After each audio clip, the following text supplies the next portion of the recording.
ఇసుక మాఫియా గూండాలు అధికారులపై బెదిరింపులకు పాల్పడిన ఘటన నిర్మల్ జిల్లా ఖానాపూర్ పట్టణంలోని తర్లపడ్ రోడ్లో ఉన్న రెకోని వాగులో చోటు చేసుకుంది. అనుమతి లేని ఇసుక నిల్వలపై అధికారులకు సమాచారం ఇవ్వడంతో రెవెన్యూ అధికారులు ఆకస్మిక తనిఖీ చేపట్టారు. మండల రెవెన్యూ అధికారి ఆదేశాలతో రెవెన్యూ ఇన్స్పెక్టర్ తన సిబ్బందితో కలిసి స్థలాన్ని పరిశీలించారు. తనిఖీ సమయంలో అక్కడున్న కొందరు వ్యక్తులు అధికారులకు సహకరించకుండా వ్యవహరించడంతో ఆర్ఐ ఎంఆర్ఓకు ఫిర్యాదు చేశారు. పోలీసులు సంఘటనా స్థలానికి సరైన సమయంలో రాకపోవడంతో అధికారులు తన సిబ్బందితో కలిసి అక్కడి నుంచి తిరిగి వెళ్లిపోయారు. అయితే ఇసుక నిల్వకు సంబంధించి అధికారులతో ఇసుక మాఫియాతో సంబంధం పెట్టుకుని ఎంఆర్ఓ ఇసుక దందా సాగిస్తున్నట్టు ప్రాథమిక సమాచారం.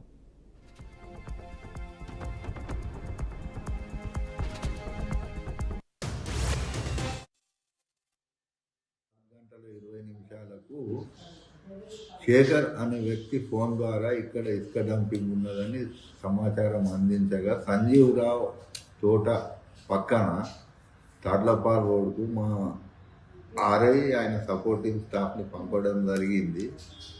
ఆర్ఐ ఫోన్ చేసి సార్ పోలీస్ని పంపండి అని చెప్తే ఎస్ఐ గారికి మాట్లాడితే ఆయన లీవ్లో ఉన్నారు. సిఐకి మాట్లాడితే లెటర్ అడిగారు, లెటర్ పంపినాను.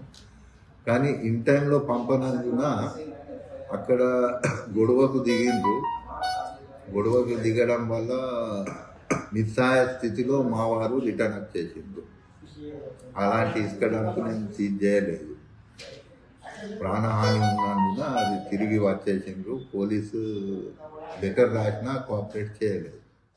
4 గంటల 20 నిమిషాలకు శేఖర్ అనే వ్యక్తి ఫోన్ ద్వారా ఇక్కడ ఇసుక డంపింగ్ ఉన్నదని సమాచారం అందించగా సంజీవ్ రావు తోట పక్కన తర్లపాల్ రోడ్కు మా ఆర్ఐ ఆయన సపోర్టింగ్ స్టాఫ్ని పంపడం జరిగింది. ఆర్ఐ ఫోన్ చేసి సార్ పోలీస్ని పంపండి అని చెప్తే ఎస్ఐ గారికి మాట్లాడితే ఆయన లీవ్లో ఉన్నారు. సిఐకి మాట్లాడితే లెటర్ అడిగారు, లెటర్ పంపినాను. కానీ ఇన్ టైంలో పంపనందున అక్కడ గొడవకు దిగిండ్రు. గొడవకు దిగడం వల్ల నిస్సహాయ స్థితిలో మా వారు రిటర్న్ అప్ చేసిండ్రు. అలాంటి ఇసుక డంపు నేను సీజ్ చేయలేదు. ప్రాణహాని ఉన్నందున